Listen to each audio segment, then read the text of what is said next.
Okay. Oh my goodness, oh happy day. It's such a, we're so thrilled to be here with so many colleagues as we make history passing H.R. 6, the Dream and Promise Act. We salute Congresswoman, Chairwoman Roy Ball-Allard. Where is she? Right behind you. Right behind me. She is the godmother of the bill. When we passed the bill the first time years ago, it was her legislation, and Congresswoman Velasquez was at the time chair of the Hispanic Caucus. And we thank the Hispanic Caucus for making that victory that day in the House possible. Today we're joined by Congresswoman Velasquez, Congresswoman Yvette Clarke of the Congressional Black Caucus, Congresswoman, and Dean Phillips. And we thank them all for their leadership. And we thank the leaders of the Tri-Caucus, Chairs Joaquin Castro, Chair Karen Bass, Chair Judy Chu. And we thank the members of the Judiciary Committee, Jerry Nadler, the chairman, the subcommittee chair of Judiciary, Zoe Lofgren, and Pramila Jayapal, who was so essential to our finding our common ground on all of this. But let us acknowledge the dreamers and the immigrants who have spoken out.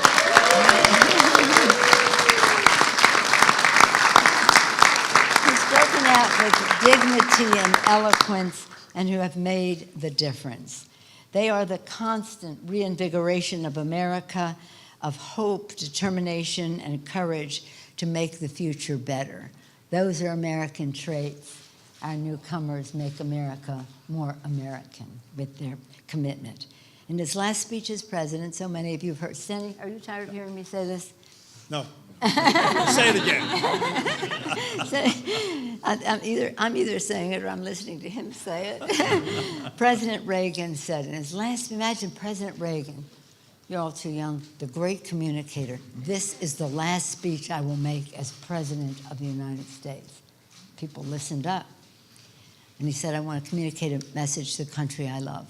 He said, thanks to each and every wave of new arrivals to this land of opportunity, we're a nation forever young, forever bursting with energy and new ideas, and always on the cutting edge, always leading the world to the next frontier. This quality is vital to our future as a nation. If we ever close the door to new Americans, he said, our leadership in the world would soon be lost. Ronald Reagan, George W., Herbert Walker Bush, President Clinton, President George W. Bush, President Barack Obama all subscribed to that beautiful view. Protecting Dreamers and TPS and DED Americans is about honoring the respect for family that is at the heart of our faith and who we are as Americans. Reverend Enid Almanzar from the Primitive Christian Church, New York City, said, Dreamers are part of the majestic fabric of our nation, so it is our moral duty to protect them and create pathways towards lives of stability. The quotes go on, but we want to hear from our other guests, so I'll just conclude by saying there should be nothing partisan or political about this legislation. We're proud to pass it, we hope, in a bipartisan way. Pleased to open the door of opportunity to Dreamers, TPS, and DED recipients who have contributed so much to America. We look forward to a strong, again, bipartisan vote to pass this legislation and safeguard the American dream. And with that, I'm pleased to yield to the godmother of the DREAM Act, Chairwoman Lucille Roybal.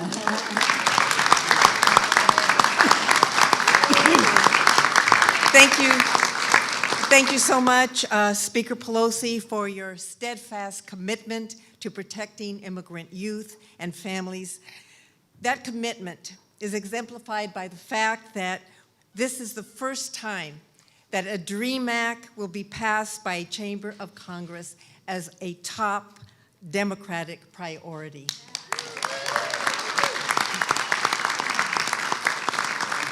Thank you also to my Democratic leadership, the other members of the leadership, as well as Congresswoman Jerry Nadler, Zoe Lofgren, and Congresswoman Jayapal, and all my colleagues for their support of the Dream and Promise Act.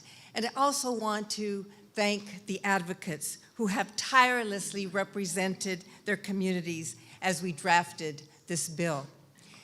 When I first introduced the DREAM Act back in 2001, then it was known as the Student Adjustment Act, not exactly a catchy phrase like the DREAM Act. I really thought when I learned about the Dreamers, I learned about their plight, and I met with many of them and heard their hopes and their aspirations for their future and what they wanted to do, not only for themselves and their families, but how they wanted to contribute back to their communities. And at the same time, as part of their story, hear the veil of fear and terror that they were living under, because at any moment they didn't know if they would be deported and sent to a country that most never knew, never even spoke the language of. And here we are, 18 years later, and it definitely was not a no-brainer.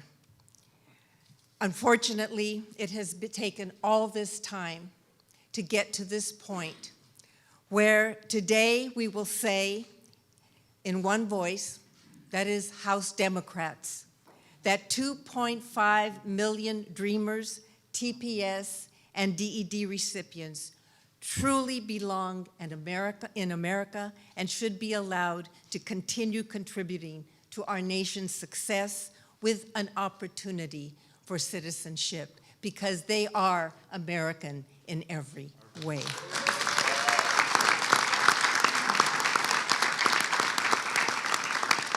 As I said earlier, today's victory would not have been possible without so many Dreamers, TPS, and DED recipients sharing their stories to members of Congress, to their neighbors, and to the country at large.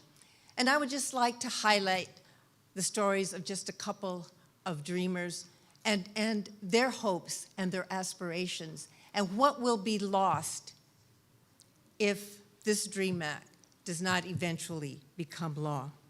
There are Dreamers like Kenya, who hopes to become a registered nurse serving her community and saving lives. Miriam, a political science student, who hopes to be mayor one day and lead her community and neighbors to a brighter future. Jessica, who dreams of earning her PhD in sociology and eventually becoming a professor. I also, my colleague, Mike Thompson, also just reminded me that what California has to lose. Today we have a shortage of 7,000 teachers, and currently 5,000 of the teachers who are in our schools teaching our children, 5,000 are DACA recipients. So these stories and the stories of those who are here today is just a small sample of the millions of Dreamers whose stories exemplify our American values, talents, and desires to serve their communities and neighborhoods and the country they only know as home. So it is no wonder that this bill is supported by a cross group of organizations, whether it's from labor to the Chamber of Commerce to health professionals, educators. Everyone, this is a large coalition because they understand that passage of this bill is not only the right thing to do because of Dreamers themselves, but it is the right thing to do because of the value that they bring to our country. So today's strong vote, I know, will be a major milestone in our fight to protect our Dreamers, but the fact is that this is just a first step. And my greatest hope is that the Senate will recognize the value that Dreamers, TPS, and DED recipients bring to this country, put partisan politics aside, and support the DREAM Act, and that the president will see the true light and merit of these young people and TPS and DED recipients and sign the bill into law. And now it is my pleasure to introduce CHC Chairman Joaquin Castro for remarks. Thank you. It's wonderful to be here with you today to celebrate the passage of H.R. 6. I want to start by thanking Speaker Pelosi. This is the second time under her tenure as Speaker that a DREAM Act bill has been passed. Thank you, Speaker, for all of your work. To Lucille Roybal Allard, to Nydia Velasquez, to Yvette Clark, this actually started as a combination of bills, a TPS bill, DED bill, a DREAM Act bill, and they were able to work together very successfully and effectively to combine that into what we have today. To Jerry Nadler of the Judiciary Committee, Pramila Jayapal, who's the chair of CPC and on the Judiciary Committee, and everybody who worked hard to get through this bill through committee, thank you. You know, the most powerful movements in American history started with young people. And their work has led to much change. I'll take you back several years to 2006, when around the country, thousands of young dreamers took to the streets, 500,000 people in the city of Dallas, hundreds of thousands in Los Angeles, in California, in New York, in Florida, in Chicago, to demand change, to ask that their government acknowledge them as fully American. This is a culmination of that hard work. This is a message to them that your government is listening to you and is trying to make change. We, of course, are not all the way there. I want to say thank you also to each of the groups, all of the advocates who have taken up the cause of change on behalf of the Dreamers, TPS holders, DED holders. Without your hard work, without your engagement with the community, this would not be possible. But we still have a few more steps to go.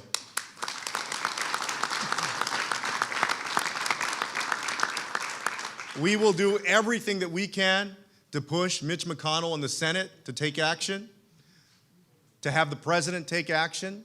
We're going to need your help for that. But this is an important step along the way. And I want to say congratulations to everybody, but most especially congratulations to the young people.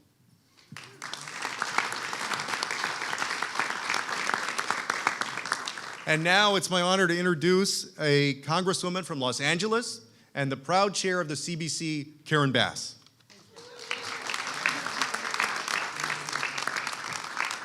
Thank you. Good afternoon, everyone.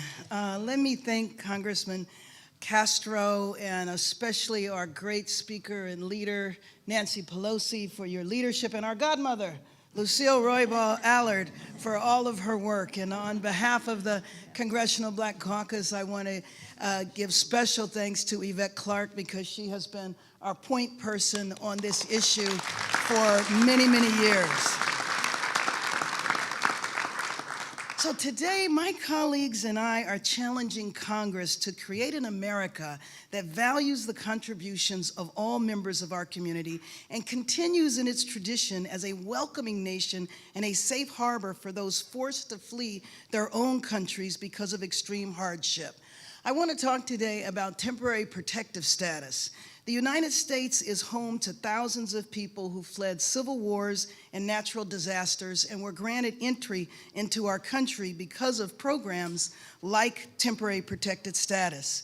Many of these individuals are unable to return to their home countries due to ongoing armed conflicts, environmental disasters, or other extraordinary conditions. I want to give you an example of a woman from my district. She was born, her parents were Liberian. They fled Liberia. They went to Botswana.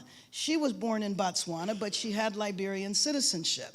She was raised in the United States, never had traveled to Liberia, was a UCLA student, and was waiting to graduate with her PhD from UCLA. Her graduation was in May. Her temporary protected status was canceled in March.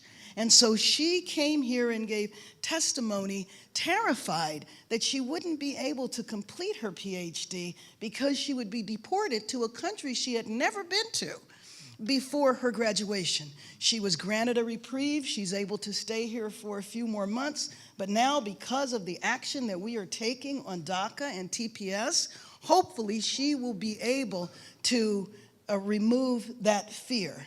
I want to also mention what Representative Castro said. I want to thank the young people. I sit on the Judiciary Committee, and those of us on that committee, day after day, watch the young people come in their caps and their gowns, and they just sat as witness, and it was so powerful. And they should think about this, because 5 or 6 years ago, nobody knew the word dreamer, nobody knew of their plight.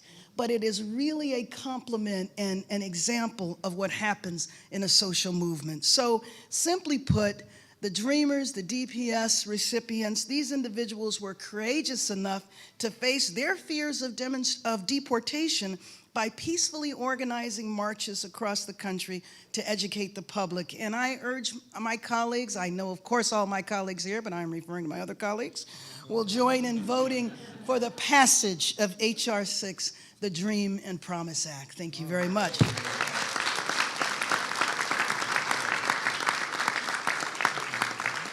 Now let me bring up the chair of the Asian Pacific Islander Caucus, Representative Judy Chu.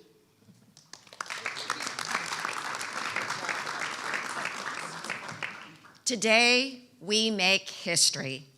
Thanks to Speaker Pelosi, thanks to Congress members Roybal Allard and Congress members Velasquez, we are bringing this bill to the finish line. As chair of the Congressional Asian Pacific Caucus, I know this bill is important to so many young people all across this nation, and I know that it's certainly important to Asian American immigrants. Although AAPIs make up 6% of the entire US population, we are 16% of the undocumented in this country. They include people like Junbin Cho, my guest at the State of the Union last year, who came to this country when he was just 6 years old from Korea, got his degree here, and has known no other home.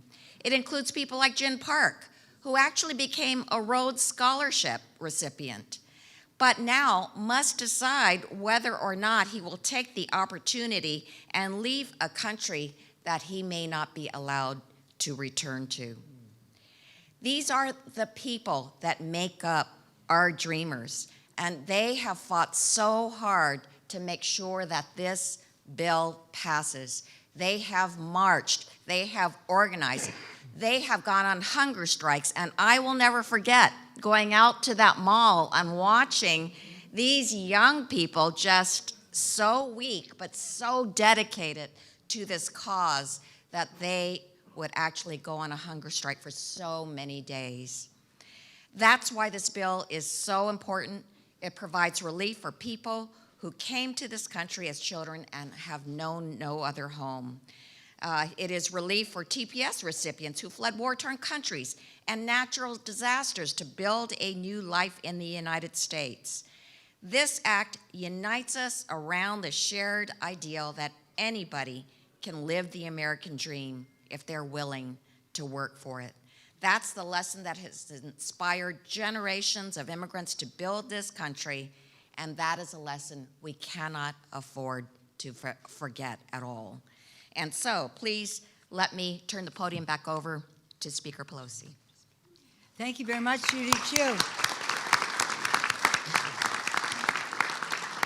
We've talked about the inside maneuvering, the leadership of the members of Congress, the various caucus leadership. We've talked about the outside mobilization, without which none of our success would be possible. Again, we salute our friends and our dreamers and our TPS and DED folks who made this all possible. I want to acknowledge our freshman class who gave us a majority to bring this to the floor.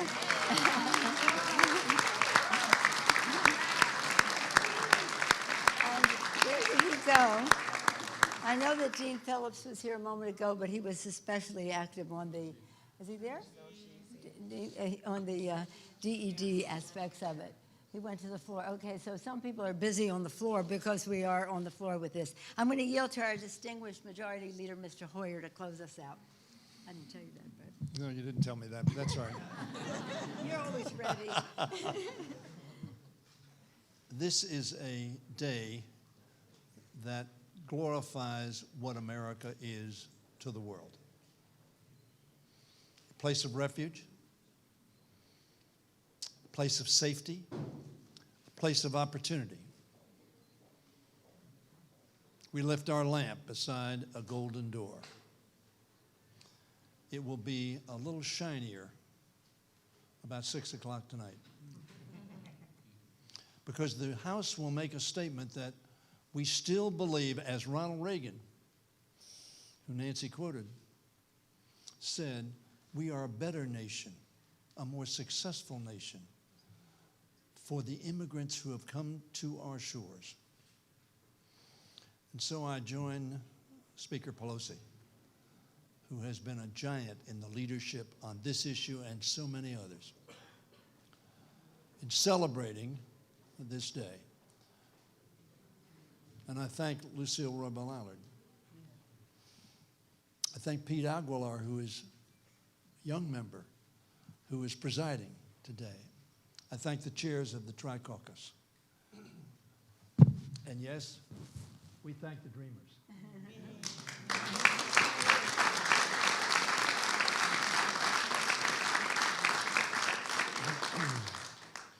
And they have kept that dream alive. And today we will take a significant step, not the final step, but a significant step in saying that America continues to be a land of opportunity, a welcoming, tolerant land that believes its diversity is its strength. And so we will go to the floor. We will pass this bill. Yes. We will send it to the Senate. And then we'll keep on keeping on until it is the law of the land. God bless.